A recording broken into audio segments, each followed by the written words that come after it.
வணக்கம். முதல் ஒளி கடவுள் வணக்கம். திருக்குறளிலே திருவள்ளுவர் கடவுளை பற்றி முதலாவது அதிகாரத்திலே சொல்லுகிறார். இந்த கடவுள் யார் அல்லது எவர், எந்த கடவுள் என்று நாம் கண்டுபிடிக்க முடியாது. இவர் சிவபெருமானா, விஷ்ணுவா,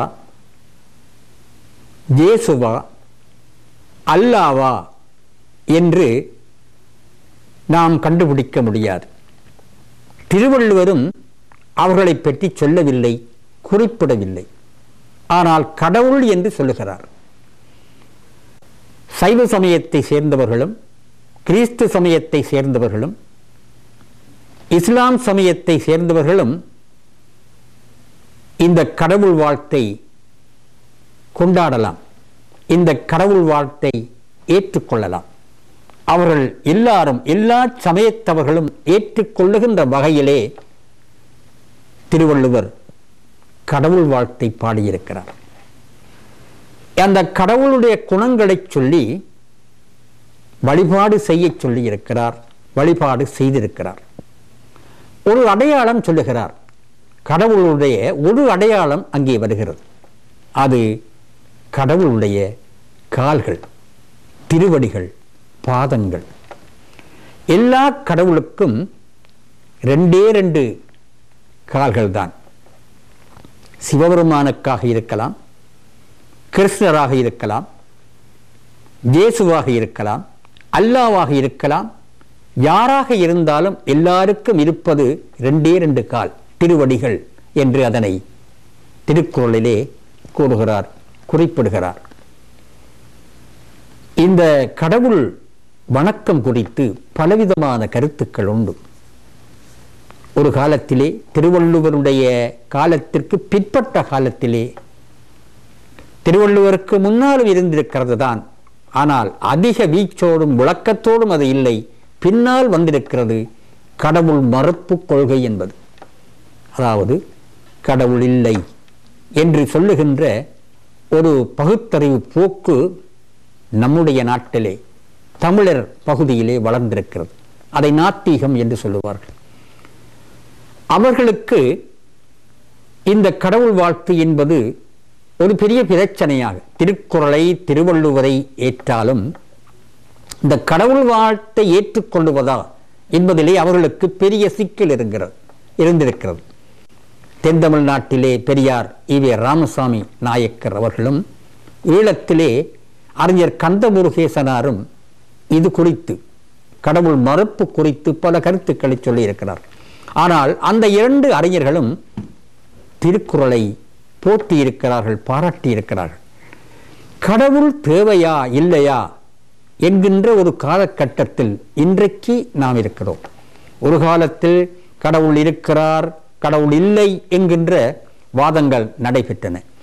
இன்று அந்த வாதங்கள் எல்லாம் ஒரு வகையான தெளிவுக்கு வந்து, ஒரு முடிவுக்கு வந்து, ஒரு தீர்ப்புக்கு வந்து, இப்பொழுது இன்றைய இளைஞர்கள், இன்றைய இளைய சமுதாயத்தினர் விஞ்ஞான தொழில்நுட்பத்திலே முன்னேறி இருக்கின்ற சூழலில் பிறந்து வளர்ந்து வாழ்ந்து கொண்டிருக்கிற இளைஞர்கள், கடவுள் இருக்கிறார் என்றால் அவர் இப்பொழுது தேவையா என்கின்ற ஒரு கேள்வியை எழுப்புகிறார்கள்.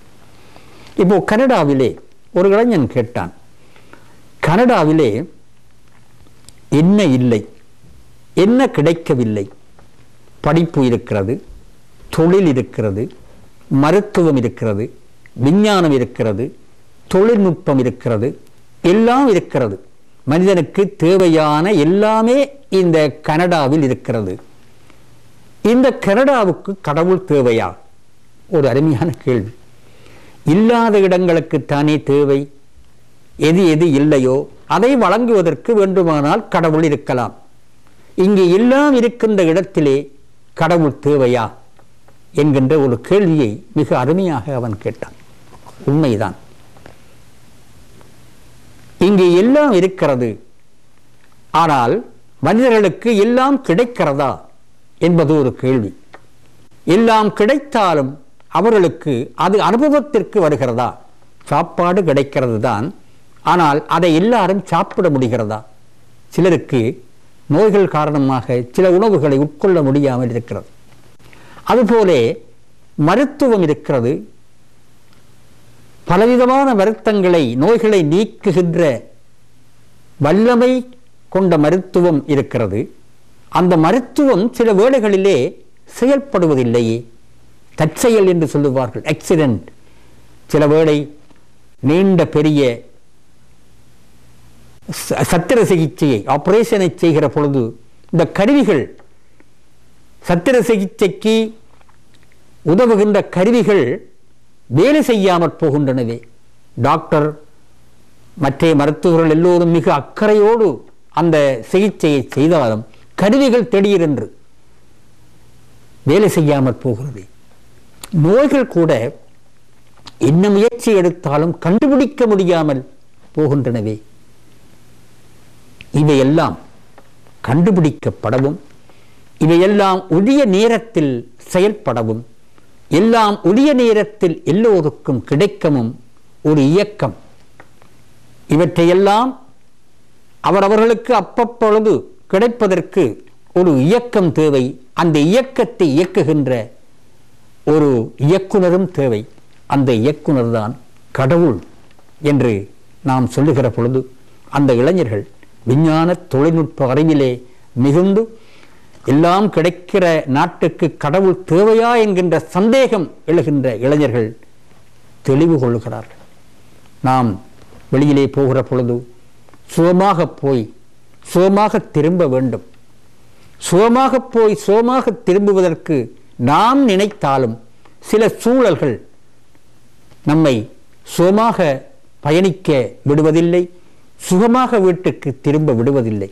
எனவே எல்லாம் சுகமாக கிடைப்பதற்கு, எல்லாம் அந்தந்த நேரத்தில் சரியாக நடைபெறுவதற்கு ஒரு தலைவன், வீட்டுக்கு ஒரு தலைவன் இருக்கிறானே, நாட்டுக்கு ஒரு தலைவன் இருக்கிறானே, அதுபோல் நம்முடைய வாழ்க்கைக்கு ஒரு தலைவனாக இருப்பவன்தான் கடவுள்.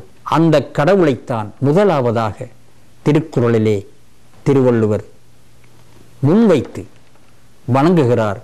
கடவுள் வாழ்த்து என்கின்ற அதிகாரத்திலே கடவுளை பற்றி சொல்லுகிறார்.